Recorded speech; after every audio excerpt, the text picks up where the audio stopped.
Hello everyone, welcome back to our channel. This is Sahan and hope you all are doing well.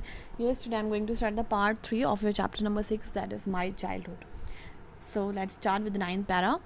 अगर आपने previous part नहीं देखी तो पहले जाकर आप वो देख लीजिए जिससे आपको चैप्टर अच्छे से समझ में आ जाए. This is based on the story on the autobiography of APJ Abdul Kalam. One day he invited me to his home for a meal. His wife was horrified at the idea of a Muslim boy being invited to dine in her ritually pure kitchen. तो क्या हुआ, एक दिन जो है इनको अब्दुल कलाम को invite करा गया. किसने इनवाइट करा? जो इनके टीचर थे उन्होंने जो है इनवाइट करा अपने घर पर. किस लिए? खाने के लिए. तो जो इनकी वाइफ थी वो तो बहुत डर गई एक मुस्लिम बॉय को देखते हुए कि वो उनके घर पे आया है, क्योंकि उनका जो घर था, उनका जो किचन था वो रिचुअली प्योर था. रिचुअली प्योर यानी कि कोई भी बाहर की चीज़ उनके किचन में नहीं आ सकती थी, कुछ भी ऐसा गलत नहीं हो सकता था. वो बिल्कुल रिलीजन के हिसाब से फॉलो करती थी kitchen instruction. She refuse to serve me in her kitchen. उन्होंने मना कर दिया कि मैं अपने किचन में तो खाना खिलाऊंगी नहीं इस बच्चे को. Shiv Subramaniam Iyer was not perturbed nor did he get angry with his wife. तो ना ही वो शर्मिंदा हुए, मतलब घबराए या कुछ भी, और ना ही उन्होंने गुस्सा करा अपनी बीवी के ऊपर, but instead served me with his own hands. उन्होंने अपने हाथों से मुझे खाना सर्व करा and set down beside me, और मेरे पास बैठ गए. To eat his meal. अपना खाना उन्होंने उनके पास बैठ के खाया, APJ अब्दुल कलाम के. His wife watched us from behind the kitchen. तो जो वाइफ थी वो पीछे किचन से देख रही थी, किचन के डोर से पीछे से. I wondered whether she had observe any difference in the way I ate rice. मैं सोच रहा था शायद उन्हें कुछ अलग लगा हो मेरे खाने का तरीका, चावल खाने का तरीका. ड्रैंक वाटर और क्लीन द फ्लोर, कि खाना खाने का तरीका या फ्लोर साफ़ करने का खाने के बाद जो है वो तरीका शायद कुछ अलग लगा ऑब्जर्व करी हो. When I was living his house Shiv Subramaniam Iyer invited me to join him for dinner again the next weekend.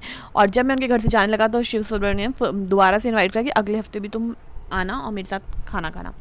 Observing my hesitation he told me not to get upset. और जब उन्होंने देखा कि मैं थोड़ा झिझक रहा हूँ तो उन्होंने कहा तुम परेशान मत हो. Saying once you decide to change the system such problems have to be confronted. जब भी आप किसी सिस्टम को बदलने की कोशिश करोगे, समाज को बदलने की कोशिश करोगे, तो आपको ऐसी परेशानियों का सामना करना पड़ेगा. कैसी परेशानी है कि लोग जो है आपके खिलाफ होंगे, लोग आपका साथ नहीं देंगे या आपको ऐसा करने नहीं देंगे. When I visited his house the next week, Shiv Subramaniam Iyer's wife took me inside her kitchen and served me food with her own hand.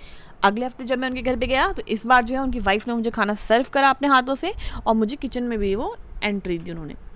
Then the Second World War was over and India's freedom was imminent. तो कह रहे हैं जो है second world war over हो गया था और जो फ्रीडम थी वो इंडिया की इमिनेंट हो चुकी थी. Indians will build their own India. अब वो अपनी आज़ाद थे, अपनी कंट्री बना सकते थे.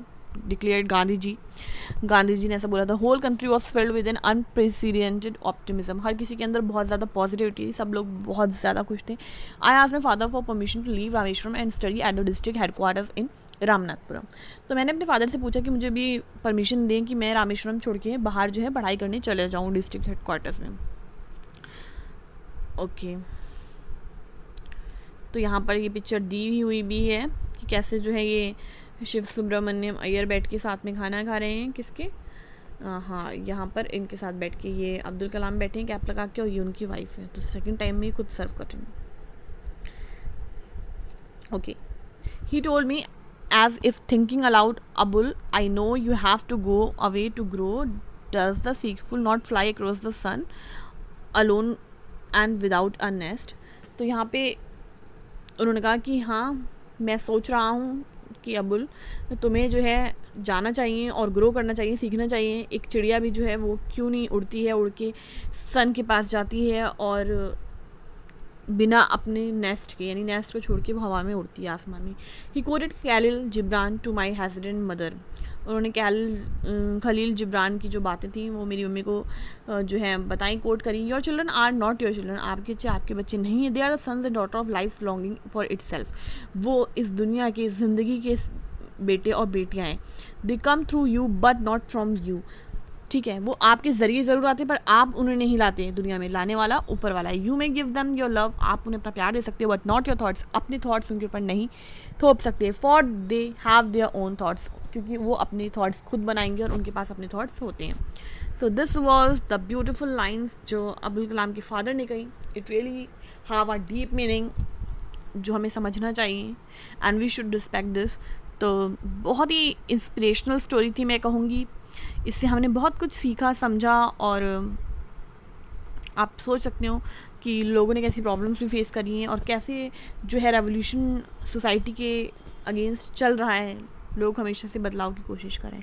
तो अगर आपको ये स्टोरी समझ में आई हो, अच्छी लगी हो, तो प्लीज़ इस वीडियो को लाइक करिए, चैनल को सब्सक्राइब करिए, और you can share it with your friends. और मैं मिलूँगी आपको नेक्स्ट वीडियो में with something new. Till then, take care students, bye bye.